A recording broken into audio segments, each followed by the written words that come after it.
Donc, comme je vous l'ai dit, aujourd'hui, nous allons parler de la dématérialisation RH, donc essentiellement la dématérialisation des bulletins de paye, mais aussi la dématérialisation annexe. Donc, pour cela, dans un premier temps, je vais vous faire un rappel global sur qu'est-ce que c'est la dématérialisation, parce qu'on en entend régulièrement parler, que ce soit côté RH, côté facture, etc. Donc, nous, on va se baser sur la partie RH. Et ensuite, je vais vous présenter les deux possibilités avec cette Je paye de dématérialisation. Donc, ce sera PeopleDoc et la place digitale. Donc, au niveau de la dématérialisation, déjà, c'est quelque chose qui est encadré. Vous ne faites pas la dématérialisation comme ça. C'est pas comme on pouvait le croire il y a quelques années, l'envoi par mail de bulletin de paye. C'est quelque chose qui est encadré légalement. Donc, au niveau du légal, je ne vais pas vous ennuyer avec tous les textes de loi, mais dès 2001, donc il y a plus de 20 ans, il y a eu la loi Lagarde qui a conféré à la signature électronique la même valeur qu'une signature manuscrite. Donc, ça veut dire quoi concrètement? Ben, ce n'est pas parce que ce n'est pas signé sur le papier que ça n'a pas de valeur, mais bien évidemment, c'est encadré. Ensuite, nous, ce qui va nous intéresser un petit peu plus là aujourd'hui sur notre thème, c'est les lois travail de 2016. Donc, notamment les lois El Khomri, celles qui sont le plus connues à ce sujet, qui permettent à l'employeur de générer les bulletins de paye en dématérialisé sans avoir à demander l'accord préalable des salariés. Donc, ça veut dire quoi? Ça veut dire qu'avant ces lois, si vous souhaitiez mettre en place de la dématérialisation des bulletins de paye, ben, vous deviez demander l'accord à vos salariés pour pouvoir générer le projet. Donc, cette loi travail nous permet de générer les bulletins de paye en dématérialisé sans accord. On verra quand même après que le salarié a tout de même son mot à dire s'il le souhaite.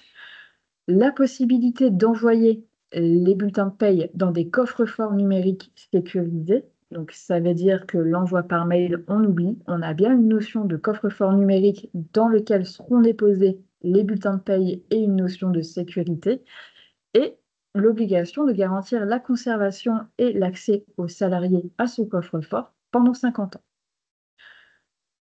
Autre article qui accompagne la dématérialisation. Donc, je ne vais pas vous lire tout le nom de l'article, mais bref, dans le livre des procédures fiscales, on a le texte qui nous permet de donner la même valeur au justificatif numérisé des notes de frais qu'au papier. Donc, ça veut dire pas besoin d'avoir le ticket papier, possibilité de le numériser et d'avoir la même valeur que le papier.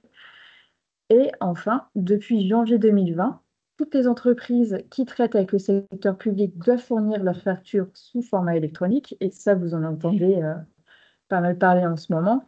Et cette loi va se généraliser pour progressivement arriver jusqu'en 2026 où toutes les entreprises devront être en mesure de recevoir des factures au format électronique. Donc, clairement, nous, on ne va pas parler de ce sujet aujourd'hui. Je vous laisse aller visionner les différents webinaires et les différentes communications qui ont été faites par mes collègues à ce sujet ou à nous recontacter si vous avez besoin de plus d'informations. Voilà pour la partie un peu légale. Au niveau de la dématérialisation, trois questions essentielles se posent. Déjà, qu'est-ce que c'est que la dématérialisation du bulletin de paye? Comment, en tant qu'employeur, on doit informer nos salariés? Et est-ce que mon salarié peut refuser? Donc, la dématérialisation du bulletin de paye, c'est quoi? C'est on envoie un bulletin de paye numérique à la place d'un format papier. Et j'ai bien dit à la place, c'est pas j'envoie un format numérique et un format papier. L'initiative de cet envoi, c'est en général à l'initiative de l'employeur. C'est l'employeur qui décide de mettre en place la dématérialisation des bulletins de paye, mais parfois sous l'impulsion des salariés. L'intérêt de dématérialiser la paye pour vous, donc là, essentiellement, vous êtes toutes des personnes qui gèrent la paye. Vous savez que l'édition des bulletins de paye, la mise sous pli pour ceux qui la font encore et la distribution des bulletins, c'est quelque chose qui prend un temps fou. Là, un des principaux avantages, c'est que vous allez gagner du temps, plus de mise sous pli, plus d'édition, donc plus d'imprimante qui bourre avec les bulletins que vous êtes obligé de recommencer, plus de distribution des bulletins de paye, donc plus de défilés dans votre bureau pour avoir les bulletins et vous couper toutes les 2 minutes pour pouvoir les distribuer. Donc ça, c'est le principal gain de temps que vous allez avoir, c'est là-dessus. Et puis c'est quand même un peu plus sympa que de faire la mise sous prix des fiches de paye. Au niveau économie, bah, vous allez faire des économies de matériel parce que bien évidemment, comme vous n'éditez plus les bulletins de paye, vous allez faire une économie au niveau de tout ce qui va être papier, encre d'imprimante, enveloppe, etc. Et d'autant plus que si vous envoyez par voie postale les bulletins actuellement, ben, vous économisez le coût des envois postaux. Et enfin, une économie au niveau de la place, surtout au niveau de l'archivage papier. D'accord? Vous n'êtes pas sans savoir que l'archivage des bulletins de paye, tous les salariés ont des bulletins tous les mois. Il y a au minimum 12 mois dans une année. Donc, tous les ans, vous cumulez les classeurs avec les données des salariés. Donc, ça veut dire aussi que le coffre-fort numérique, ce n'est pas que pour le salarié, c'est bien pour l'employeur. On aura une distinction avec un coffre-fort employeur, coffre dans lequel vous retrouverez tous les bulletins de paye des salariés, donc que ce soit les bulletins clarifiés ou les bulletins dits supplémentaires, les bulletins avec le détail, et vous pourrez les consulter à souhait et les éditer, les transférer, etc., etc. Donc ça, c'est l'avantage pour vous, gestionnaire de paye, mais il y a également des avantages pour vous en tant que salarié et pour vos salariés. Un des premiers avantages, c'est de pouvoir accéder à n'importe quel moment à ses bulletins de paye. Alors, l'intérêt d'avoir accès à son bulletin de paye à n'importe quel moment, bah, ça peut être dans les situations de tous les jours. Donc, pour ceux qui n'ont pas de, par exemple, d'outils de gestion des congés payés, savoir son solde de congés payés. Et pas sans savoir que des fois, vous avez des salariés qui viennent vous voir juste pour connaître leur solde parce qu'ils n'ont pas leur bulletin de paye à disposition et viennent vous déranger pour ça. Ça permet aussi, quand on est en rendez-vous pour n'importe quoi à la banque, pour des demandes d'aide, etc., parfois on nous demande quel est le montant net fiscal annuel. Et ben, en fait, personne ne le connaît de tête. Il faut ressortir son bulletin du mois de décembre. Donc, si vous êtes encore en papier, ça veut dire pour le salarié deux possibilités. Soit il est bien organisé et qu'il va retrouver dans ses papiers son bulletin de paye du mois de décembre, soit il n'est pas organisé et là, il vient vous voir pour vous demander le dernier bulletin de paye en édition.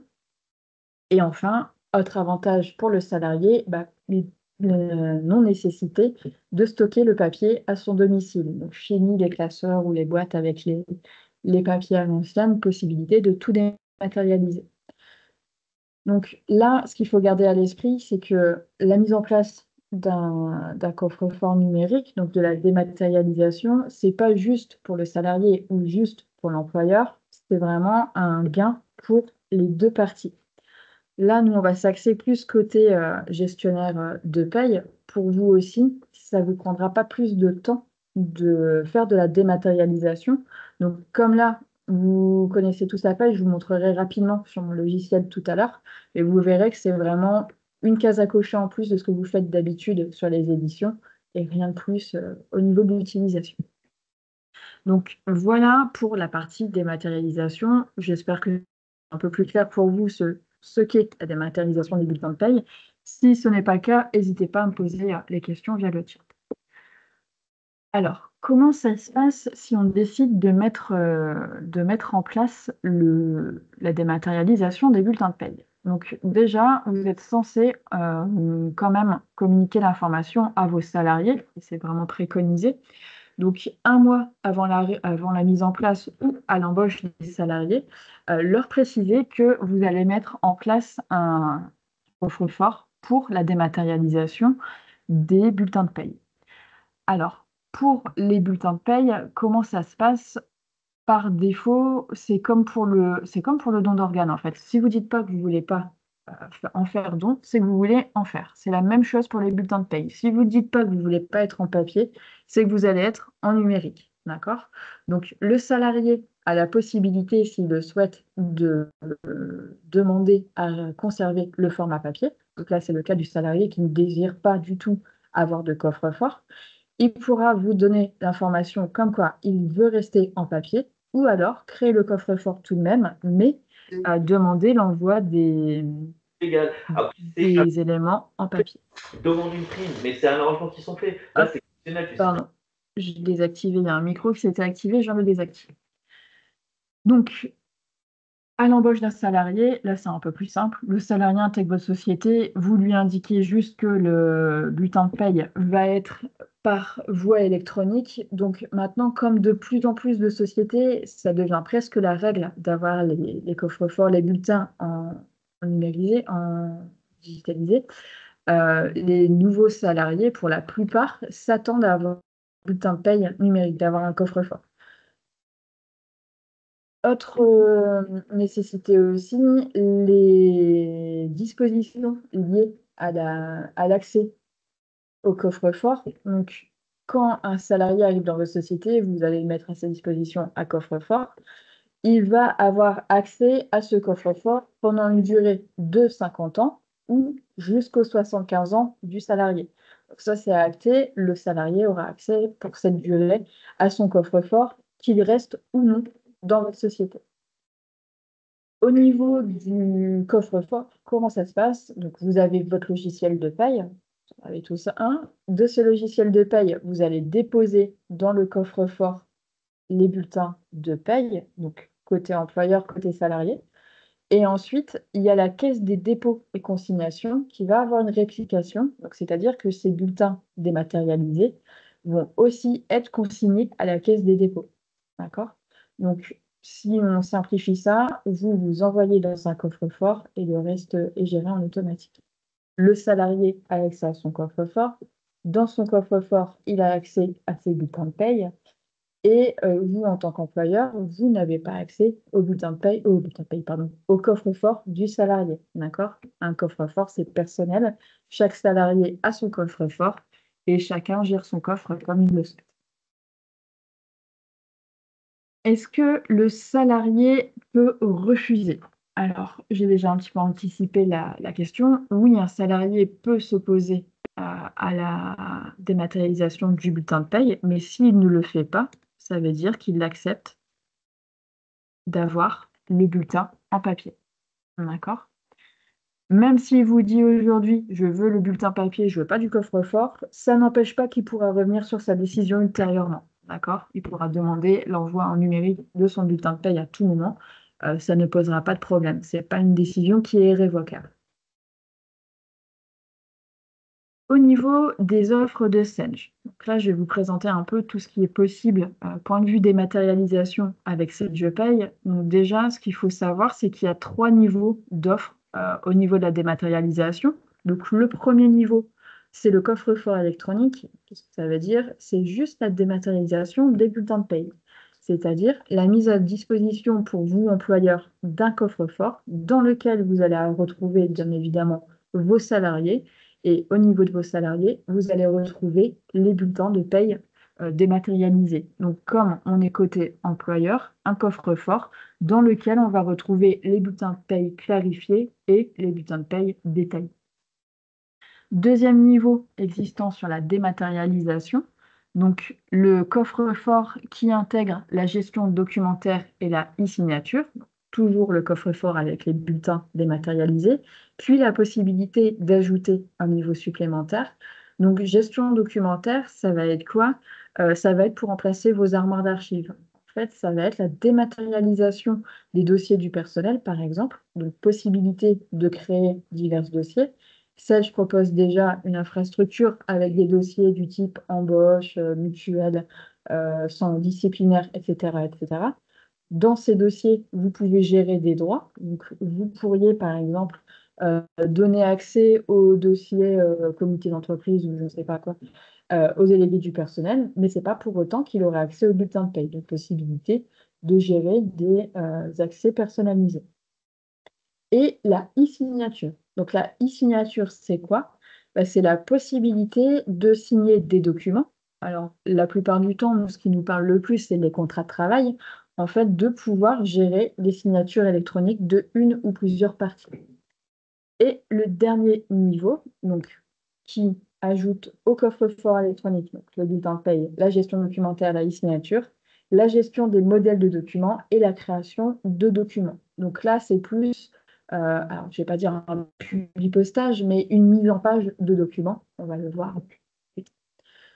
Donc, au niveau des offres de CED, la première offre, que nous avons, c'est PeopleDoc. Alors, pourquoi je vous dis les offres de Senge? J'entends par là les connecteurs intégrés directement à SagePay, c'est-à-dire que vous n'avez pas de manipulation spécifique pour la création de salariés, par exemple le dépôt des bulletins. Tout se gère à partir du logiciel de paye.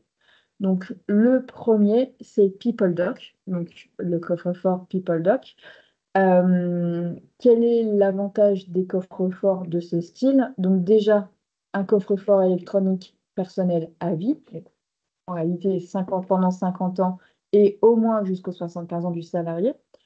Avec ce coffre-fort, le salarié dispose de 10 gigas d'espace de stockage personnel. Donc ça veut dire quoi? Ça veut dire que le salarié va bénéficier de son coffre-fort dans lequel il y aura les bulletins de salaire que vous, employeur, vous allez lui envoyer. Et en plus de ça, il pourra ajouter d'autres documents s'il le souhaite. Donc, moi, à titre personnel, chez Extrémité, on a le coffre-fort PeopleDoc. Et ben, au-delà de mes bulletins de paye, j'ai ajouté toutes mes informations personnelles. Donc, j'ai mes pièces d'identité, j'ai des papiers de la banque, enfin, vraiment, tous mes documents importants sont dans mon coffre-fort. Le fait que mes documents soient dans mon coffre-fort, mon employeur n'en a aucune idée parce qu'il n'a pas de visuel ni d'accès à mon coffre-fort et ne peut pas savoir ce que j'ai mis dedans. Donc, si vous voulez mettre vos photos de vacances dans votre coffre-fort, vous le pouvez, c'est personnel, personne n'aura accès à vos données. 100% gratuit pour le salarié, même après son départ. Donc, bien entendu, le salarié quitte votre société, on ne va pas lui dire stop, tu n'as plus accès à ton coffre-fort, tu n'as plus accès à ton bulletin. Le coffre-fort reste actif et le salarié garde ses accès. D'ailleurs, c'est des accès personnels. Donc, vous, en tant qu'employeur, vous n'avez pas les accès dessus. Et le respect de la confidentialité des données, comme je vous disais tout à l'heure, c'est quand même encadré par des lois. On ne diffuse pas des informations telles que les bulletins de paye comme ça. Il y a un minimum de sécurité qui est nécessaire et qui est applicable. Au niveau de la gestion documentaire RH, donc ça, souvenez-vous, c'est le deuxième niveau. À quoi ça sert? Donc, possibilité de gérer des dossiers, ça je vous l'ai déjà dit. Possibilité de gérer des règles de classement. Donc ça permet entre autres d'être en conformité avec tout ce qui est RGPD, parce qu'on a la possibilité, par exemple, de mettre des dates d'expiration sur les documents pour qu'ils soient archivés ou supprimés. Possibilité de gérer des droits et des habilitations. On pourrait imaginer donner des accès différents à plusieurs personnes de la société, chacune a des dossiers, prédéfinis, donc pour éviter justement que tout le monde ait accès, mais aussi pour pouvoir avoir une gestion des dossiers du personnel qui est un peu plus large. Vous limite au niveau de vos contraintes juridiques, donc c'est ce que je vous disais pour la RGPD, et vous permet en gros d'éliminer toutes vos armoires qui contiennent vos dossiers papier. Donc là, l'idée, c'est quoi? C'est aussi, au-delà du papier, c'est de pouvoir retrouver facilement vos données. Donc tout est rangé dans des dossiers qui sont normés. On n'a pas le dossier embauche qui est caché sous le dossier 2 à 2023, qui est caché lui-même sous le dossier 2. Là, c'est prédéfini. Il y a des barres de recherche, donc pour retrouver plus facilement vos salariés, la possibilité de faire des tris, et encore une fois, cette possibilité de donner accès, donc par exemple à votre service formation ou à votre direction, si la direction a besoin d'avoir des infos sur les contrats de travail et vous demande toutes les semaines ou tous les 10 jours de ressortir le contrat de monsieur Untel ou telle info de monsieur Untel, bah, ça pourrait être l'opportunité de leur donner accès à ces informations sans qu'ils aient besoin d'avoir accès aux armoires. Au niveau de la signature électronique, donc là, c'est la signature électronique qui est avec un certificat, pardon, autoporté par DocuSign. L'idée, c'est quoi? Donc, on reprend l'idée du contrat de travail. Je suis futur embauché, je viens chez vous, donc vous allez me faire signer un contrat de travail. Vous avez la possibilité de me l'envoyer en dématérialisé. Donc, moi, en tant que futur embauché, je n'existe pas dans votre coffre-fort. Vous ne me connaissez pas pour l'instant. C'est pas grave, ça ne va pas me créer dans votre coffre-fort. Vous allez m'envoyer par mail. Alors, non, pas par mail, pardon. Vous allez renseigner mes coordonnées, donc mon adresse mail ou mon numéro de téléphone. Je vais recevoir un lien qui est sécurisé me proposant d'aller signer un document. Donc, je vais signer le document. Vous allez recevoir l'information indiquant que j'ai bien signé numériquement ce document et possibilité de gérer plusieurs signataires. Donc, la plupart du temps, le contrat de travail est signé par plusieurs personnes. Donc, on pourrait envisager qu'une fois le futur embauché signe son contrat de travail, que cela part soit au manager, à la direction ou au service RH, peu importe, que le service RH signe le document et enfin, ça vient se ranger en automatique dans le dossier, par exemple, contrat de travail, si on était sur ce cas. Donc là, ça vous permet d'avoir un suivi des documents parce que vous pouvez faire des relances sur les signataires. Ça vous permet de gagner aussi du temps, de ne pas avoir à courir après les personnes pour pouvoir signer toutes ces choses. Et ça vous permet de l'archiver directement au bon endroit. Voilà pour la signature électronique. Au niveau de la gestion des modèles de documents, donc ça c'est le 3e niveau de dématérialisation. Nous sommes toujours sur l'offre PeopleDoc. Donc là, l'idée c'est de créer des documents personnalisés. Donc, un exemple, toujours le contrat de travail. La possibilité dedans d'insérer des champs pour gérer un peu cette fois-ci vraiment un publipostage. La possibilité de les générer en automatique. Donc là, sur un contrat de travail, une génération automatique, ce serait l'envoi pour signature au nouvel arrivant. Mais la génération automatique, ce serait plus sur des notes de service ou des choses comme ça. Ça pourrait être un peu plus intéressant. Le classement en automatique du document. En fait, une fois que vous créez votre document personnalisé, vous dites c'est un contrat de travail, ça se range dans le contrat de travail et ça se garde pendant X temps. Donc, une fois validé, le document ira se ranger tout seul dans le dossier du salarié. Et enfin, la signature électronique, donc la possibilité, comme on l'a vu précédemment, de gérer la signature en multisignataire et le rangement automatique des documents. Voilà pour cette partie gestion documentaire. D'accord? Donc là, c'était l'offre PeopleDoc. On a vu dans un premier temps rapidement les bulletins de paye, la gestion des dossiers RH avec la e-signature et ici, la gestion des modèles de documents. Autre offre proposée également avec cette Je paye, le coffre-fort, la place digitale. Donc, la place digitale, c'est quoi? C'est la Poste. Tout le monde connaît donc la Poste, tout le monde connaît la Poste. Donc ça, à la différence de PeopleDoc, c'est une solution qui est 100% française. Tout le monde sait que la Poste est français, ben voilà, donc la Poste.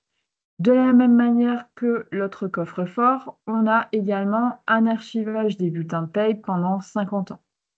D'accord? Ça veut dire que si votre salarié quitte votre société, il aura accès toujours pendant 50 ans à ces bulletins de paie.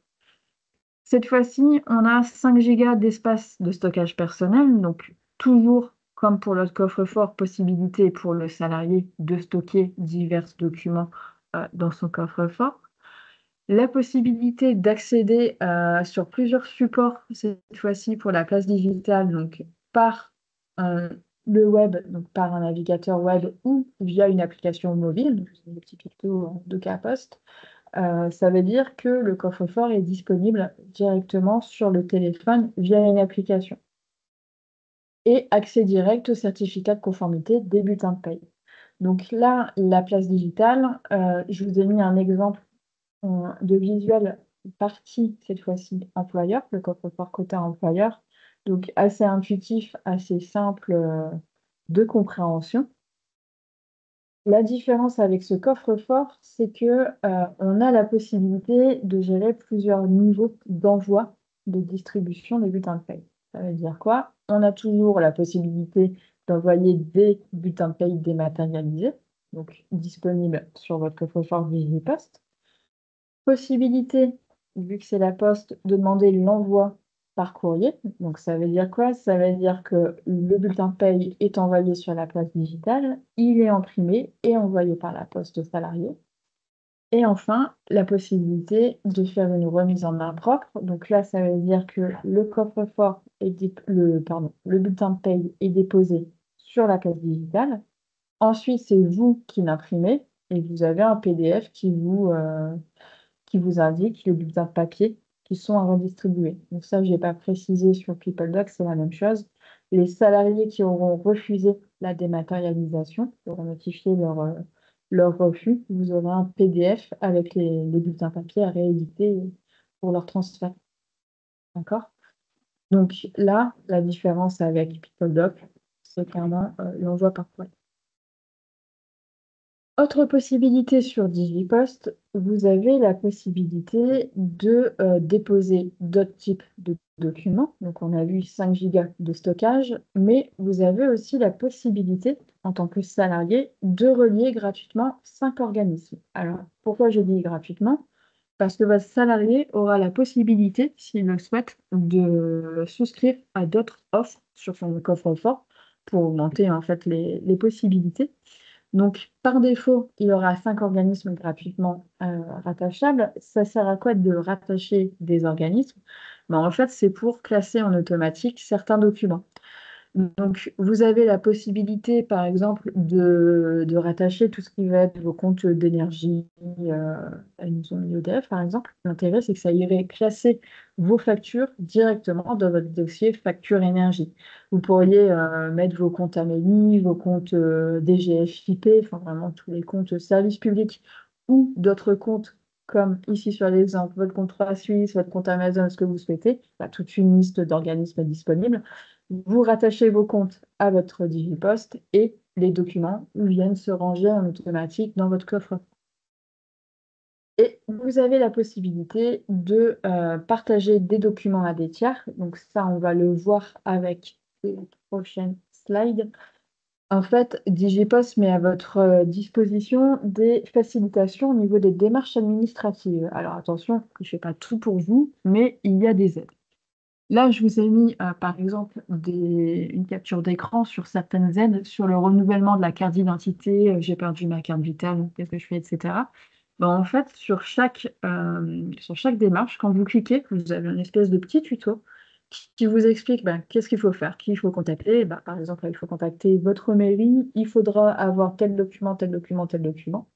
Si les documents sont déjà présents dans votre coffre et déjà rangés, et on les retrouvera dans vos démarches. Sinon, vous pouvez les ajouter et ensuite partager vos documents à des tiers. Donc, toute une liste de démarches administratives disponibles. Donc là, encore une fois, pour l'instant, on est côté salarié. D'accord. Et ces démarches sont pour la plupart gratuites, mais possibilité aussi sur d'autres démarches un peu plus complexes, si on souscrit à une autre offre en tant que salarié, de pouvoir augmenter les capacités. Voilà pour la présentation des deux offres. Donc, si on résume rapidement les deux offres que je vous ai présentées, PeopleDoc, la Poste digitale, les deux offres vous proposent la dématérialisation des bulletins de paie. D'accord? Donc, pour les deux offres, un coffre-fort entreprise, un coffre-fort salarié, donc bien un coffre-fort par salarié. Au niveau du coffre-fort entreprise, il est relié à votre paye. Ça veut dire que quand vous envoyez vos bulletins de paye depuis cette Je paye, ils vont se déposer en automatique dans vos coffre-fort. Vous validez et la distribution se fait au niveau des salariés. Les salariés ont par défaut un coffre-fort, sauf s'ils vous disent non, vous n'en veut pas avant la mise en place. Donc, au niveau de leur coffre-fort, ils les gèrent comme ils le souhaitent. Ils gèrent l'adresse mail qu'ils souhaitent indiquer. Donc, ils mettent une adresse mail personnelle et après, ils font ce qu'ils veulent. S'ils perdent leur mot de passe, ils font mot de passe oublié, ils gèrent avec leur adresse mail. Ce n'est pas vous, gestionnaire de paye, qui allez être embêté avec ça. Le salarié gère aussi son coffre-fort comme il le souhaite. Il peut ajouter dedans des documents, gérer son archivage, ses classifications comme il le désire. Les deux coffres-forts sont assez ergonomiques et simples d'utilisation. D'accord? Les boutons sont clairs, les pictogrammes sont simples et on voit que si on veut déposer un document, on clique sur déposer, on le met, on veut le ranger, il nous propose de le ranger. C'est assez intuitif.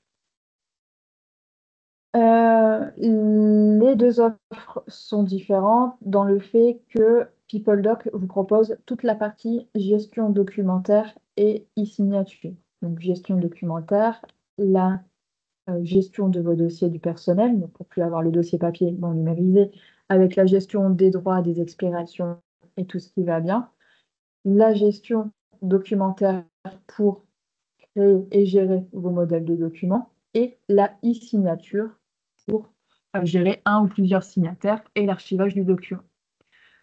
La place digitale, elle, vous propose la dématérialisation des bulletins de paye et pour le salarié, propose des offres, on va dire, différentes. Donc, la possibilité nativement de relier des organismes, la possibilité d'utiliser les démarches administratives, etc., etc.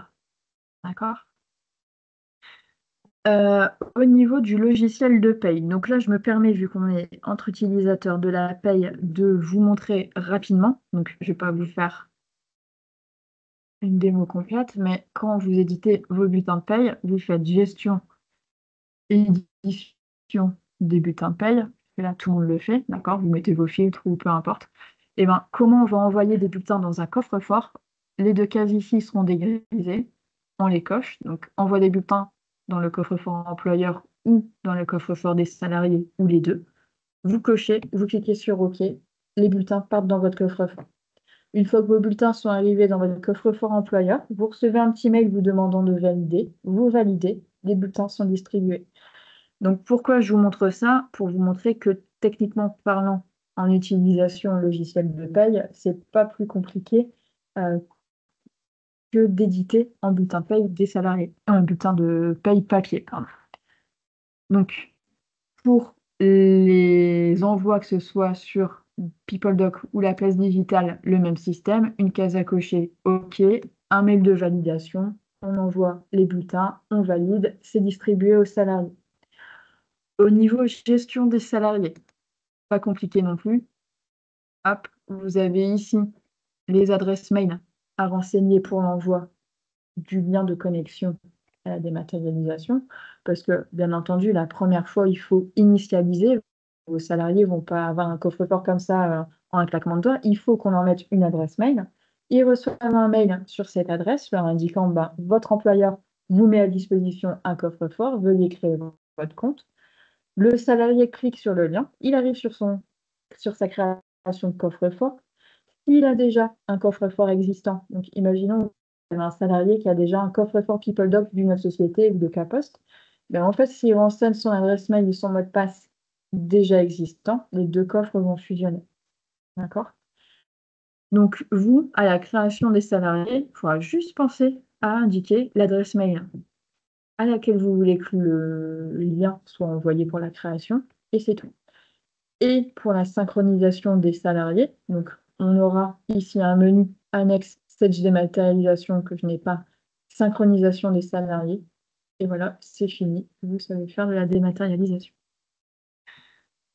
Que vous dire de plus? Alors, je vais déjà aller voir au niveau des questions. Hop. On a eu effectivement deux questions, Aurélie. Ok, je vais Alors, aller voir la ça. première question, ouais. Alors je me permets de te la poser, hein. La première question qui nous est effectivement fréquemment posée est la suivante. Lorsque salarié est parti de la société doit-elle continuer de régler son abonnement, entre guillemets, à PeopleDoc ou à Digipost? Ok, donc on attend que ce soit moi qui réponde ou le service commercial souhaite répondre, peu m'importe. Oh, écoute, je pourrais répondre sous couvert, pour pas dire de bêtises. Effectivement, quand le salarié va quitter l'entreprise, vous n'allez pas continuer de régler son abonnement, pour reprendre votre expression, à la condition que vous avez bien décoché une petite case dans cette je sens, si je ne dis pas de bêtises, Aurélie. Oui, en fait, à partir du moment où le salarié est parti de votre société, donc que vous avez bien mis une fin de contrat de travail au niveau de ces contrats, chose que normalement vous faites, sinon ça veut dire que vous éditez des bulletins de paye tous les mois, le salarié n'est plus pris en compte dans vos effectifs pour le paiement des bulletins de paye. Sinon, ça voudrait dire que dans 50 ans, avec tous les salariés sortis, vous devriez financer les coffres-forts. Donc non, c'est bien en coffre-fort actif, en salarié actif. Merci pour ces précisions. On a une deuxième question. Peut-on, alors cette fois-ci je te laisse, celle-là. Peut-on prendre que le service coffre-fort employeur? Alors, oui et non. En fait, ça n'existe pas qu'un coffre-fort employeur. Ça veut dire que vous ne souhaitez pas envoyer au niveau des bulletins, enfin, vous ne voulez pas que vos salariés aient accès à un coffre-fort. Le coffre-fort employeur, par défaut, dedans, vous allez mettre les salariés et les bulletins de paye. D'accord?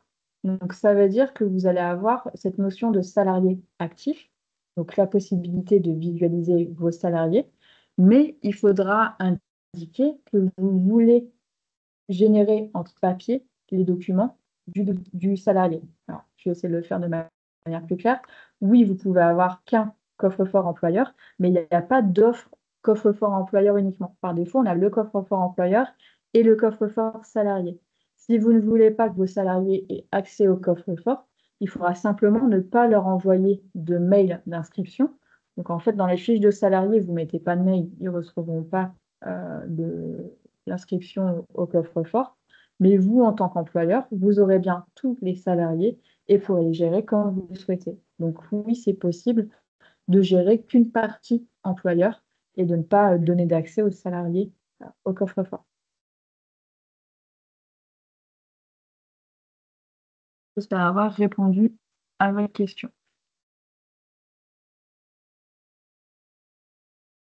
Une nouvelle question Alors, vient d'arriver. Est-il possible d'utiliser en multi-utilisateur? Alors, je ne suis pas sûr de comprendre la question. Est-il possible d'utiliser en multi-utilisateur l'une de ces deux solutions?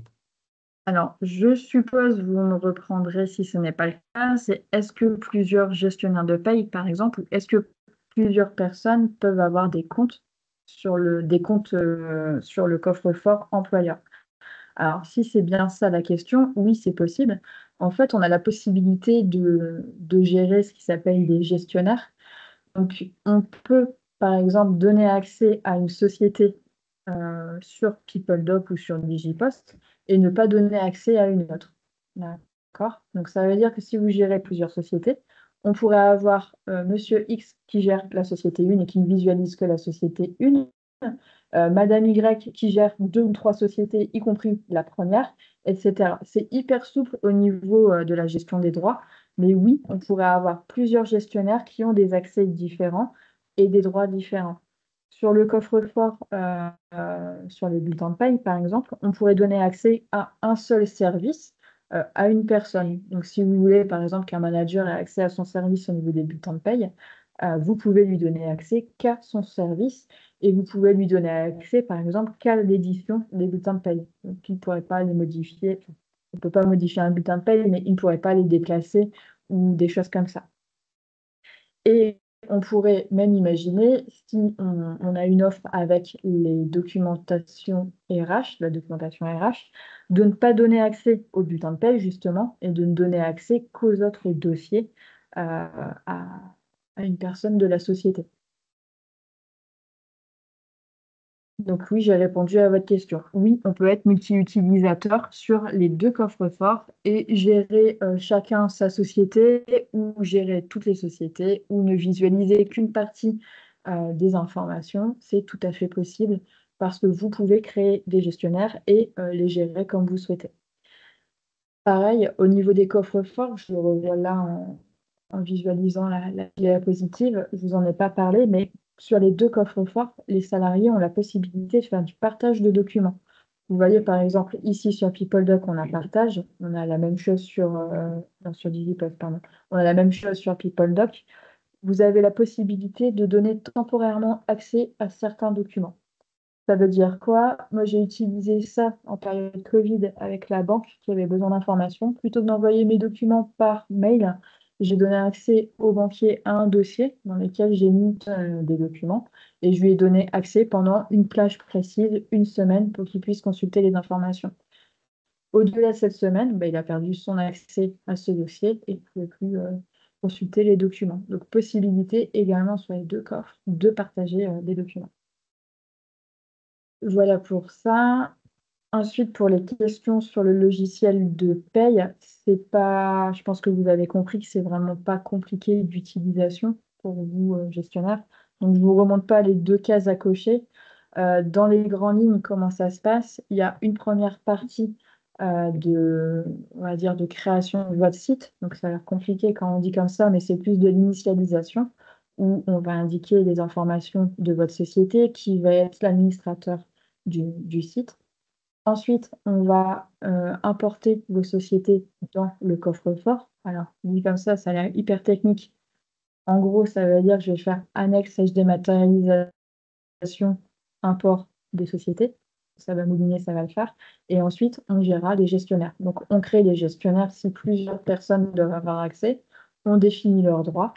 Et ensuite, on synchronise les salariés et on vous forme par la même occasion sur la dématérialisation, la procédure de formation. Je l'ai fait tenir sur une page, sachant qu'il y a beaucoup de photos. En gros, c'est plus ces petites roulettes du vélo pour vous rassurer au départ. Mais en gros, ça se fait en 3 étapes. 1, je synchronise mes salariés. 2, je génère mes bulletins par gestion et édition des bulletins. Et 3, je valide mon projet. C'est vraiment d'une simplicité. C'est un des produits les plus simples sur les logiciels de paye au global. C'est une des choses les plus simples à utiliser. Alors, quel est le coût de chaque solution? Je ne vais pas savoir répondre à cette question car je ne fais pas partie du service commercial. Ce que je sais vous dire, ça va dépendre du niveau de dématérialisation que vous souhaitez. Ça va dépendre aussi du nombre de salariés que vous allez activer dans la dématérialisation. Donc ça, je laisserai votre chargé de clientèle vous recontacter pour vous préciser cette information. Comme ça, ce sera plus simple sur les deux coffres. Tu as parfaitement répondu, je te remercie, tu as pris les devants. Voilà. Je pense qu'on n'a pas d'autres Ouais. questions. Non, ça m'a l'air terminé pour ça. Il n'y a On va plus attendre d'autres quelques questions. instants au cas où. Ouais, bien S'il n'y a sûr. pas d'autres questions, il nous reste à te remercier, Aurélie, pour ce webinaire riche d'infos.